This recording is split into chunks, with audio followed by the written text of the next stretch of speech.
हमारी next quantity है moment of inertia, वो ही पढ़ रहे हैं हम, ठीक है। तो इसमें एक चीज़ जो होती है कि अलग अलग शेप्स के लिए अलग अलग एक्सिस ऑफ रोटेशन पे निकालना, लेकिन दूसरी चीज़ है कि इसी में अगर कोई बॉडी हम घुमा रहे हैं, कोई बॉडी ले ली मैंने और मान लो उसे किसी एक्सिस के अबाउट घुमा रहे हैं, और घुमाने में भी कुछ एंगुलर वेलोसिटी होती है ना, कितनी लें, ओमेगा, तो वो ले लेते हैं, वेक्टर क्वांटिटी है, ओमेगा एक्स आई cap plus omega y j cap plus omega Z के कैप, ये हो गया एंगुलर वेलोसिटी, है ना। और अगर अलग अलग मासेस के आप अलग अलग पोजीशंस देखोगे, मतलब एम आई मास पार्टिकल का, m i particle ith particle का मास जो है वो एम आई है, वो देखोगे तो उनकी पोजीशंस भी अलग अलग होंगी और वो भी वेक्टर क्वांटिटी है, और उसे भी हम कुछ इसी फॉर्म में लिख सकते हैं, एक्स आई cap plus y j cap plus z के कैप, यही लेते हैं, ठीक। तो इसमें हम निकालते हैं एंगुलर मोमेंटम, इसमें हम क्वांटिटी को स्टडी करते हैं एंगुलर मोमेंटम, वो आपको समझ में आ जाएगा। जनरल बॉडी रोटेशन है और इससे हमें काफ़ी कुछ सीखने को भी मिल जाएगा। एंगुलर मोमेंटम एल से लिखते हैं, पढ़ा हुआ है आपने पहले, फॉर्मूला याद है, r cross p, vector form में लिखा है तो वेक्टर फॉर्म में ही लिखेंगे, सीधा एम वी आर नहीं लिख देना, आर क्रॉस पी लिखना है। और पी क्या होता है, एम वी, तो आर क्रॉस एम वी हमारे पास आ गया, ठीक है। लेकिन हम ith पार्टिकल की बात करते हैं, तो यहाँ पे भी ith, यहाँ पे भी ith, यहाँ पे भी ith, यहाँ पे भी ith और यहाँ पे भी ith। तो ith पार्टिकल का मास m विद वेलोसिटी v और distance from the central axis is r, तो ri और mi और vi हमने लिख लिया, ठीक है। अब v का भी तो आपको फॉर्मूला पता है, क्या होता है, ओमेगा क्रॉस r, ये होता है, ठीक है। तो वो भी पुट कर दो, तो क्या हो जाएगा, m तो बेचारा कौन स्केलर है, रहने दो, बाकी बचा ri क्रॉस और v का फॉर्मूला है ओमेगा i क्रॉस ri। ये क्या बन गया, ये वेक्टर ट्रिपल प्रोडक्ट बन गई, है ना, किस फॉर्म की, a cross b cross c के पहले जो b और c का क्रॉस प्रोडक्ट लो, जो आंसर आ जाएगा उसे a से क्रॉस प्रोडक्ट ले लो। तो इसका फॉर्मूला क्या होता है, कैसे सॉल्व करेंगे, अगर दो ट्रिपल क्रॉस प्रोडक्ट सॉल्व करने लगे तो बड़ा लंबा हो जाएगा, तो इसका सिंपल वे होता है, आप याद कर लो, back cap, back minus cap, ठीक है। और सभी को वेक्टर लगा दो, वेक्टर है ना सारे के सारे, तो वेक्टर भी लगाना है, और क्या करनी है, ब्रैकेट बाद वाले पे है, बाद वाले पे लगा दो, और इन दोनों को ऐसे तो लिख नहीं सकते, तो बीच में यहाँ पे कुछ होगा और यहाँ पे क्या होता है, डॉट प्रोडक्ट होती है। तो याद रखना, a cross b cross c is back cap b a dot c minus c a dot b। a dot b क्या आएगा, स्केलर, a डॉट c क्या है, हाँ a डॉट c क्या आएगा, स्केलर, उस स्केलर को वेक्टर से मल्टीप्लाई करेंगे, यानी कि पूरे पूरे तीनों कंपोनेंट से करके देखते हैं और आइडिया हो जाएगा आपको। तो this will be equal to M I बाहर है, ठीक है, बी ए सी, बी कौन है, ओमेगा आई, मैं बाहर रखता हूँ वेक्टर फॉर्म में, और ए डॉट सी मतलब are I dot are I, minus क्या होगा, सी ए बी, सी मतलब आर आई, और डॉट प्रोडक्ट में तो फर्क नहीं पड़ता ए और बी का, लेकिन हम आर आई डॉट ओमेगा आई लिख देते हैं, बोलो चल जाएगा काम, सिंपल है। ये फॉर्मूला याद होना चाहिए, होना ही चाहिए याद, ओके। इसके बाद सॉल्व करो, और एम आई अंदर क्या आएगा, ओमेगा आई तो हमें पता है पर बाद में लिखेंगे, ओमेगा आई, और ब्रैकेट के अंदर वाला क्या हो गया, आर आई डॉट आर आई कितना होगा, आर स्क्वायर, 1 नहीं होगा, यूनिट वेक्टर नहीं है, आर स्क्वायर मतलब x square plus y square plus Z square, यही होगा ना, आई with I, J with J, के विद के, तो ये हो गया आर स्क्वायर, इसे मैं आर स्क्वायर ही लिख रहा हूँ एक बार, माइनस आर आई बाहर एज इट इज, और इसको अब मल्टीप्लाई करना है आर को डॉट ओमेगा से, इन दोनों को, तो क्या हो जाएगा x omega x, y omega y, z omega z, है ना। तो x omega x plus y omega Y plus z omega z, ठीक लिखा है? कुछ गलती है? गलती तो है, क्या गलती है बताओ बताओ, ये गलती है,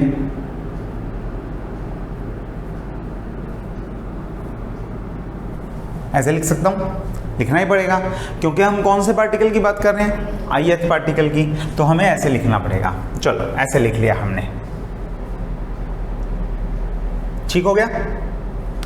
अब क्या करें, आई कैप कंपोनेंट अलग, वाई अलग, जे कैप अलग, के कैप अलग, तो एक बार हम सारा लिखते हैं, एम आई, यहाँ पे हुआ आर आई स्क्वायर, किसके साथ आएगा, ओमेगा एक्स आई कैप के साथ, ठीक है। अब इसमें हम ज़्यादातर क्या करते हैं, हम मान लेते हैं कि ओमेगा जो है वो सारे के सारे पार्टिकल्स, क्योंकि रिजिड बॉडी है ना, एक ही एंगुलर वेलोसिटी से मूव कर रहे हैं, तो अगर आप इसके साथ नहीं भी लगाओगे तो चल जाएगा, ठीक। तो अगर लगाओ बुक में तो ठीक है, सारे के सारे उससे ही कर रहे हैं। अगर रिजिड बॉडी का केस नहीं होगा फिर दिक्कत हो जाएगी, फिर आपको लेना पड़ेगा सारा, ठीक है। ओके, तो ओमेगा एक्स आई मैंने हटा दिया, मतलब लगाना हो लगा लेना, पर ज़रूरत नहीं है, बाद में कहीं पे लिखोगे एंड में जाके फिर हटाओगे।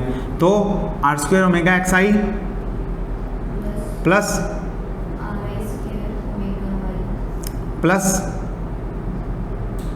Omega y j cap plus omega Z के कैप, मैं आर कैप आर स्क्वायर तीनों के साथ अभी नहीं लगा रहा, माइनस पहले इसे लिख रहा हूँ x i omega x plus y I omega Y plus z I omega Z, और अब पूरा वेक्टर लिखूंगा एक्स आई cap plus y j cap plus z के कैप, और आप आई आई साथ में लगा सकते हो, ठीक है। आई कैप आई और आई, चल जाएगा काम। अब मैं आई कैप और जे कैप के कोएफिशिएंट्स अलग अलग कर रहा हूँ, तो देखो क्या होगा।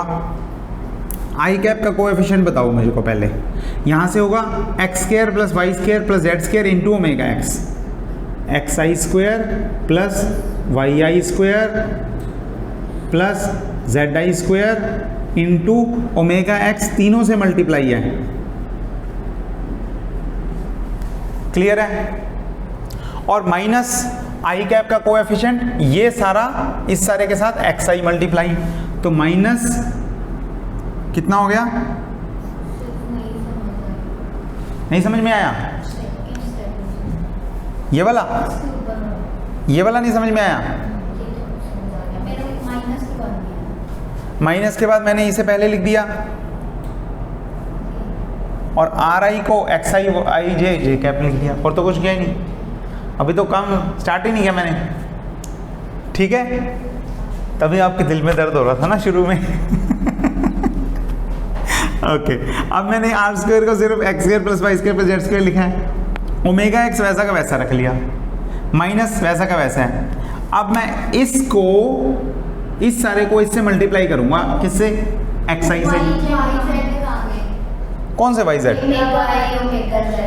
एक्स आई कैप का कोएफिशिएंट लिख रहे हैं ना, ठीक है। नहीं कोई बात नहीं, ये लो एक बार फिर से, अब मेरे को आइडिया आगे कैसे लिखना है।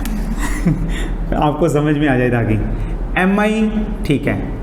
ओके, अब मैं लिख रहा हूँ तीन कोएफिशिएंट्स, पहले लिखूंगा आई कैप का, फिर लिखूंगा जे कैप का, और फिर लिखूंगा के कैप का, ठीक है। तो आई कैप का कोएफिशिएंट देखते हैं, r i square omega x, लेकिन आर स्क्वायर क्या है, x I square into omega x plus y i square into omega x plus z i square into omega x, तो ये होगी टर्म पहली, जब हम जे कैप का कोएफिशिएंट लिखेंगे तो हम लिखेंगे x I square omega Y plus y i square omega Y plus z i square omega z y y हो गया। ठीक है, और वो बेचारा जो जेड वेट कर रहा है अपनी कि मेरा नंबर कब आएगा, वो भी लिख देते हैं। यहाँ तक समझ में आ गया?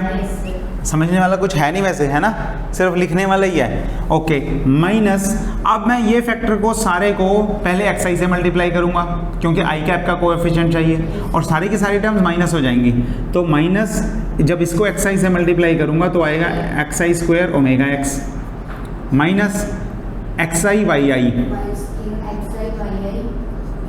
Omega Y minus Z I x I, यानी कि X I Z I omega Z, और ये ब्रैकेट बंद होगी। अब यही काम इन तीनों को वाई आई से मल्टीप्लाई कर दो, इन तीनों को जेड आई से मल्टीप्लाई कर दो। करूँ टाइम खराब, मतलब लिखूँ सारा? लिख दो, अच्छा लिख देता हूँ। तो x i into y i, अब सारा होगा x I Y I omega x minus y i square हो गया omega Y minus Z i Y I omega z y, अच्छा वाई आएगा, ठीक बोल रहे हो या गलत बोल रहे हो? गलत बोल रहे हो, जेड आएगा। इसको मल्टीप्लाई कर रहे हैं ना राजे वाई आई से, अब इन सारों को मल्टीप्लाई करना है जेड आई से। एक बार फिर से, minus x I Z I omega x minus omega y z i square omega z, ये होगी ये ब्रैकेट्स बंद। ठीक है, कोई मुश्किल बात नहीं है। ओके, कुछ कटता है देखो, एक्स आई स्क्वायर से एक्स आई स्क्वायर कटता है, बाकी कुछ नहीं कटता। वाई आई स्क्वायर से वाई आई स्क्वायर कटता है दूसरी टर्म में, और जेड कटता है तीसरी टर्म में। ठीक है, तो ये सब कट गया। यहाँ तक कोई डाउट है तो बताओ। फोटो खींचनी है अभी? ओके,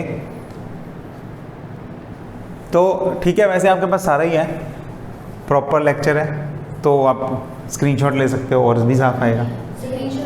अच्छा, कोई बात नहीं, हो जाएगी। मैं इस बार ऐसा लिंक भेजूँगा आपको, हो जाएगी। ठीक है, तो मैं एक तो इसे ही रेज कर दूँ क्योंकि इसका काम हो गया है। फिगर का भी हम कुछ कर नहीं रहे हैं, हो ही गया है, तो इसे भी रेज कर देता हूँ। और अब मैं एक एक चीज़ करके देखो, यहाँ से मैं जो कट गई है टर्म्स, ये कट गई है किसके साथ? इसके साथ, इसे इरेज कर देते हैं। और यहाँ पे ये कट गई है, और यहाँ पे ये कैंसल आउट हो गया है किसके साथ? इसके साथ, और ये भी कैंसल आउट हो गई है। तो बाकी की हमारी कितनी टर्म्स बच गई? 3 टर्म्स या 4 टर्म्स बच गई, सभी में 2 टर्म्स कैंसिल हो गई। अब देखो, अगर यहाँ से देखोगे आप तो ओमेगा एक्स वाली एक टर्म है आई कैप में, ओमेगा एक्स वाली एक टर्म है जिसके साथ 2 टर्म्स आती हैं, एक्स को छोड़ के बाकी दोनों का square, Y square Z square. J में वाई की 2 टर्म्स होंगी और उसमें X square plus Z square आएगा, और के में z की 2 टर्म्स होंगी जिनमें एक्स स्क्वायर और वाई स्क्वायर आएगा। ठीक है, समझ लो, मैं फिर सारा लिखूंगा। उसके बाद आई के साथ देखो, जब ओमेगा वाई है तो x और y, और z है तो x और z, मतलब x कोएफिशिएंट के साथ एक्स आई तो पक्का ही है। अगर ओमेगा वाई होगा तो y आ जाएगा, z होगा तो z आ जाएगा। ठीक है, y में कौन आएगा? y कंपोनेंट में x के साथ x, z के साथ z, वाई आई पक्का है। k कंपोनेंट में z आई पक्का है, x लिखोगे तो x, y लिखोगे तो y। ठीक है, तो ये एक कोएफिशिएंट है ओमेगा x का, एक है y का, एक है z का। मैं ये सारी टर्म्स एक बार फिर से अच्छी लिख देता हूं। तो ये हो गया एम आई और अंदर क्या आएगा, ओमेगा एक्स के साथ आएगा, मतलब मैं लिखूंगा y i square plus z i square omega x I cap. मैं ये भी निकाल देता हूँ। ओके, अच्छा दूसरी चीज़ क्या आएगी, एम आई तो है ही है, माइनस ये, तो माइनस एम आई, इसके साथ एक्स आई वाई आई और ओमेगा वाई आई कैप। और तीसरी चीज़ आएगी minus M I x I Z I omega z i cap. ठीक है, ये ith पार्टिकल मतलब ये स्मॉल है ना मोमेंटम, टोटल निकालना होगा तो क्या करेंगे, सारे कंपोनेंट सारे पार्टिकल्स का एंगुलर मोमेंटम यहाँ से लेके प्लस कर देंगे, तो वो आ जाएगा समेशन इसका। तो यहाँ पे भी हम क्या करेंगे, सिर्फ एक समेशन लगाएंगे, आई पे सम करेंगे। तो ये कंपोनेंट हो गया पहला, यहाँ तक पहुँच गए। अब अगर दूसरा भी लिखना हो तो सेम है, प्लस एम आई, इसके साथ अगर जे कंपोनेंट देखना है तो एक्स वाला कंपोनेंट नेगेटिव, माइनस एम आई एक्स आई वाई आई ओमेगा वाई ओमेगा एक्स जे कैप, माइनस वाई वाला कंपोनेंट नहीं प्लस है, वाई में प्लस है, मैंने पहले ओमेगा एक्स लिखा है, फिर ओमेगा वाई, फिर ओमेगा जेड। ऐसे ही हम अगले में पहले ओमेगा एक्स, फिर ओमेगा वाई, फिर ओमेगा जेड लिखेंगे। तो सारे कंपोनेंट्स ऐसे आ रहे हैं सीरीज में। ठीक है, यहाँ पे जे कैप आएगा, प्लस आएगा हमारे पास एम आई के साथ x I square plus z i square, इसमें ओमेगा वाई जे कैप, और थर्ड कंपोनेंट आएगा minus M i Y i Z i, okay y i Z I omega Z के cap. अगर आप तीसरा कंपोनेंट भी एक बार लिखना चाहते हो तो लिख लो, minus M I x I Z I omega Z के कैप।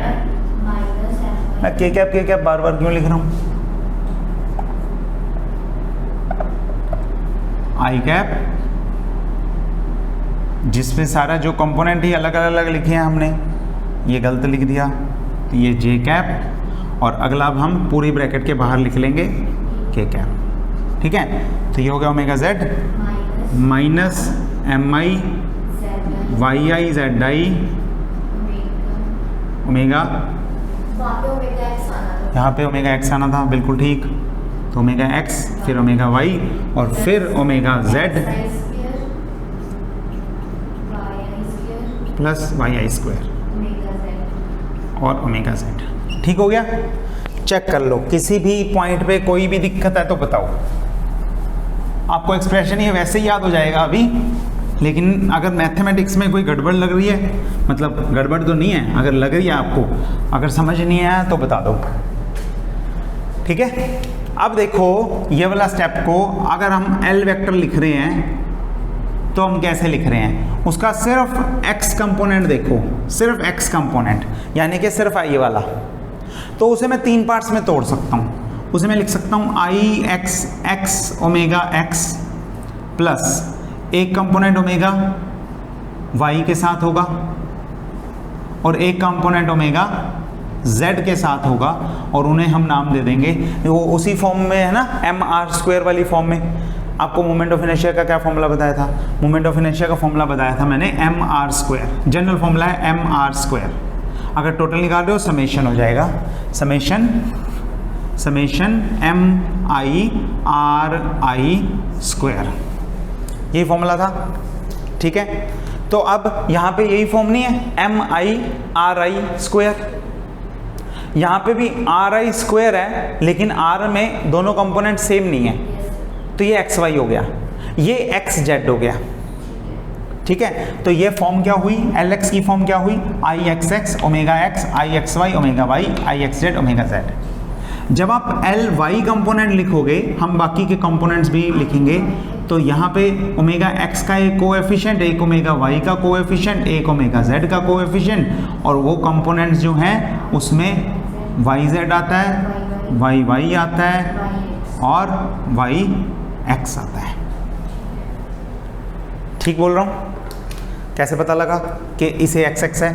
एक्स एक्स में वाई स्क्वायर और जेड स्क्वायर आ रहे हैं, एक्स वाई में एक्स वाई आ रहा है, एक्स जेड में एक्स जेड आ रहा है, वाई एक्स में वाई एक्स आ रहा है, वाई वाई में दूसरे दो कंपोनेंट्स का स्क्वायर, और वाई जेड में वाई जेड। अगला ये क्या हो गया, जेड एक्स, क्योंकि स्केलर में हम ऑर्डर चेंज कर सकते हैं ना, तो मैंने एक्स जेड लिखा है, नहीं तो जेड एक्स लिख लो, कोई फर्क नहीं। तो यहाँ पे थर्ड कंपोनेंट कितना आ गया, z x omega x plus z y लिखो, वाई जेड लिख चुके हैं हम, plus z z omega z. ठीक हो गया? तीनों कंपोनेंट्स की वैल्यू पता है, लेकिन अगर इसे हम सिंपल फॉर्म में, मैट्रिक्स फॉर्म में लिखना चाहें तो पहले वो भी लिख के देख लें। तो एल एक्स क्या होगा, A X is equal to B वाली फॉर्म लिखते हो ना आप, तो यहाँ पे फिर सारा X X, X Y, X Z, फिर पहला इंडिसेस सेम रखना है रो में और दूसरा चेंज करते रहना है।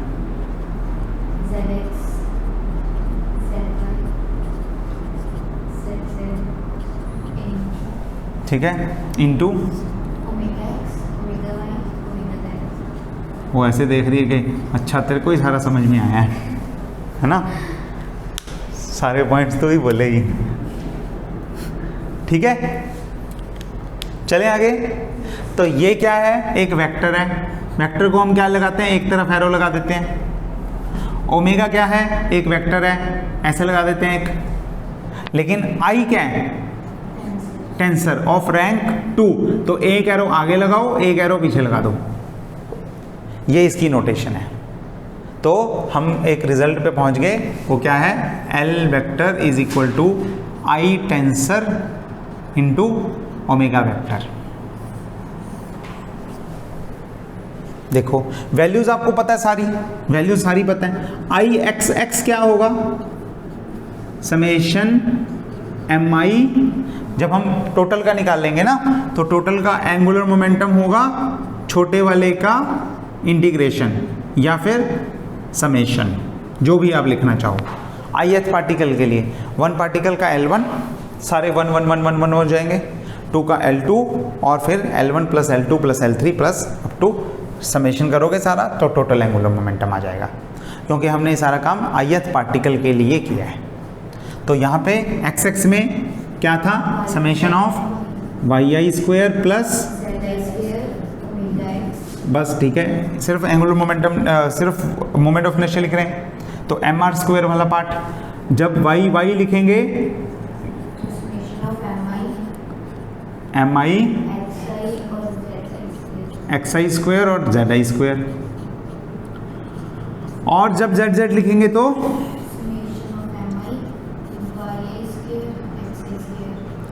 तो एक्स और वाई आ जाएंगे। ठीक हो यहाँ तक? अच्छा, ये इन कंपोनेंट्स को, जो इस मैट्रिक्स के डायगोनल एलिमेंट्स हैं, इन कंपोनेंट्स को हम बोलते हैं principal moments of inertia, principal moments. ठीक है, यहाँ पे भी प्रिंसिपल आपको तंग करने आ गया, पर ये हमारा काम आसान करता है, कोई बात नहीं। ऑफ डायगोनल एलिमेंट्स ज़्यादा तंग करते हैं, तो हाँ जी, ये I X X Y Y Z Z क्या करते हैं, इन्हें क्या बोलते हैं, प्रिंसिपल मोमेंट्स ऑफ इनर्शिया। नहीं लिखा हुआ बुक में, कोई बात नहीं, लिख लो। आगे ऐसी चीज़ें बताऊंगा, लिखी नहीं हूँ, वो देखना फिर। ठीक है, तो ये हो गया प्रिंसिपल, प्रिंसिपल के स्पेलिंग ठीक रख लेना, मोमेंट्स ऑफ इनर्शिया क्या होते हैं, पीएलई या पीएएल? यहाँ पे PAL है, ठीक है। नहीं, वो प्रिंसिपल जो कॉलेज का, स्कूल का प्रिंसिपल होता है, वो कौन सा होता है, वो PAL वाला होता है, यहाँ पे वही वाला है senior most, these are the senior most moments of inertia. वो प्रिंसिपल होता है रूल्स, सिद्धांत, ये वैल्यूज, वो वाले प्रिंसिपल में PLE लगता है। ठीक है, तो यहाँ पे कौन सा लगाना है? AL लगाना है, ध्यान रहे। ओके, पहुँच गए। पर बाकी भी तो हैं, इनको क्यों छोड़ रहे हो? ऑफ डायगोनल नहीं, यहाँ से नहीं, यहाँ से। ठीक है, और यहाँ पे भी 3 है, इनको भी छोड़ नहीं सकते। इनको क्या बोलते हैं? इनको बोलते हैं सभी को प्रोडक्ट्स मोमेंट्स ऑफ इनर्शिया। ठीक है, और वैल्यूज आपको पता है, वैल्यूज आपको हमने लिख ली हैं कि IXY किसके इक्वल है? IXY किसके इक्वल था? समेशन माइनस भी था summation MI XI YI,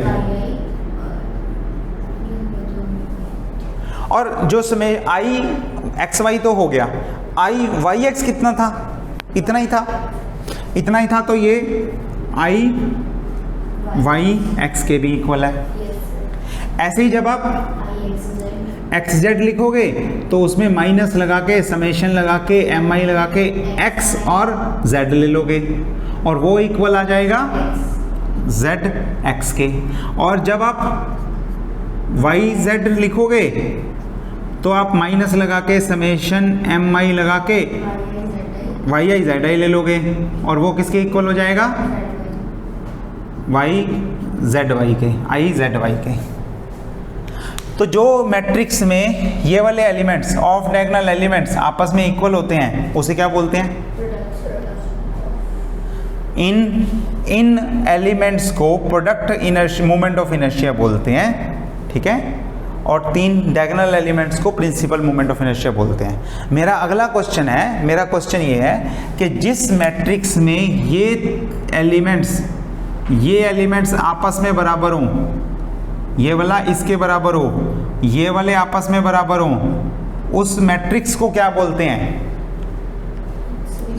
yes, symmetric. एक बार फिर से, जिसमें यहाँ पे A, B, C कुछ भी हो, लेकिन जो एलिमेंट यहाँ है वो यहाँ हो, जो यहाँ है वो यहाँ हो, और जो यहाँ है वो यहाँ हो, एग्जैक्टली सेम, उस मैट्रिक्स को क्या बोलते हैं? Symmetric matrix.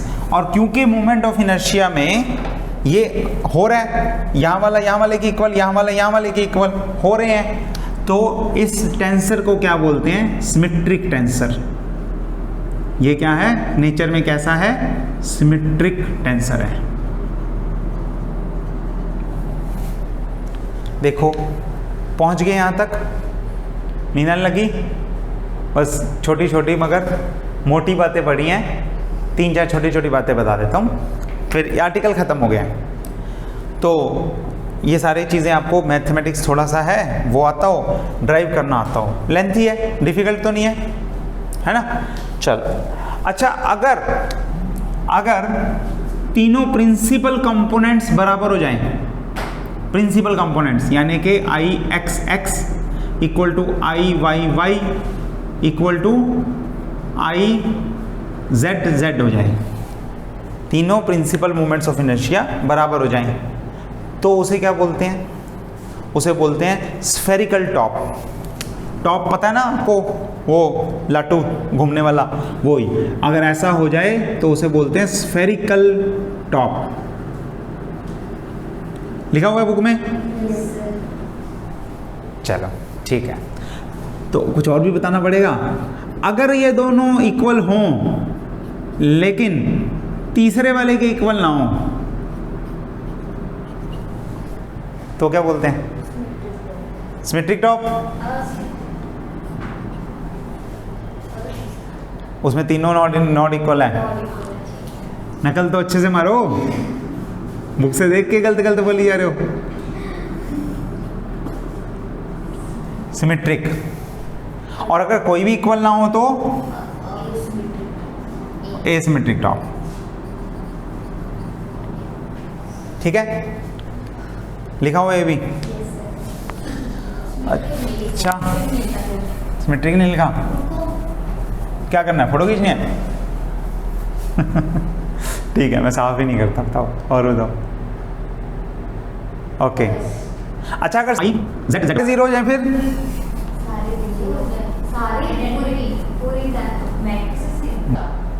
तो क्या बोलते हैं? रोटर। ये भी लिखा हुआ है? नहीं। चलो कुछ नया बता दिया मैंने, ठीक है। ओके तो एक और चीज वो है प्रिंसिपल एक्सिस। प्रिंसिपल के स्पेलिंग ठीक रखना, एक्सिस के भी, ठीक है। ये प्लूरल फॉर्म है। तो हम एक्सिस कैसे लेते हैं? हम ऐसे एक्सिस लेते हैं एक्स वाई जेड, ठीक है। एक्स वाई जेड ये होता है ओरिजिन। तो अगर पूरी रिजिड बॉडी में हम क्या करें, ऐसा ओरिजिन चूज करें जहां पे बाकी सारे जीरो हों, सारे के सारे products moment of inertia zero हो जाएं, और कौन बचे? सिर्फ प्रिंसिपल मोमेंट्स ऑफ इनर्शिया। ये वाले नॉन जीरो, ये वाले सारे जीरो, ठीक है। तो हमारे पास आई मैट्रिक्स क्या बचेगा?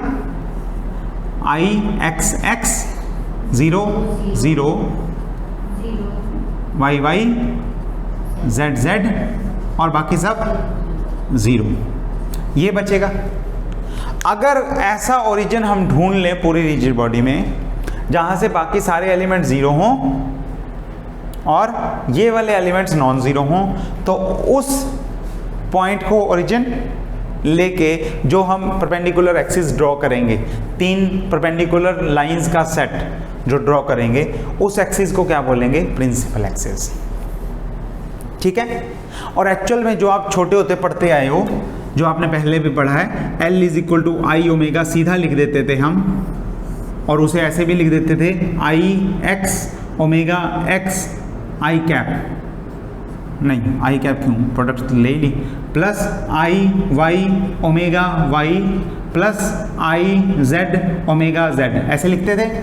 इससे क्या फीलिंग आती है? इससे फीलिंग आती है कि आई एक्स वाई जेड मतलब 3 कंपोनेंट्स हैं, आई कैप जे कैप के कैप, और आई क्या एक वेक्टर है, ये फीलिंग आती है। ये फीलिंग असल में ठीक है जब प्रिंसिपल एक्सिस पे आप बात कर रहे हो तो, क्योंकि जब एक्स वाई जेड में तीनों में ही वैल्यू है और कहीं है ही नहीं, ना उसकी x की आगे कहीं पे डिपेंडेंस, ना y की कहीं और डिपेंडेंस, ना z की x और y पे डिपेंडेंस, क्रॉस डिपेंडेंस नहीं है मतलब, तो नो कंपोनेंट्स लिखने का मीनिंग ही नहीं रह जाता, 3 कंपोनेंट्स ही बचे x y z, वो हमने लगा दिए।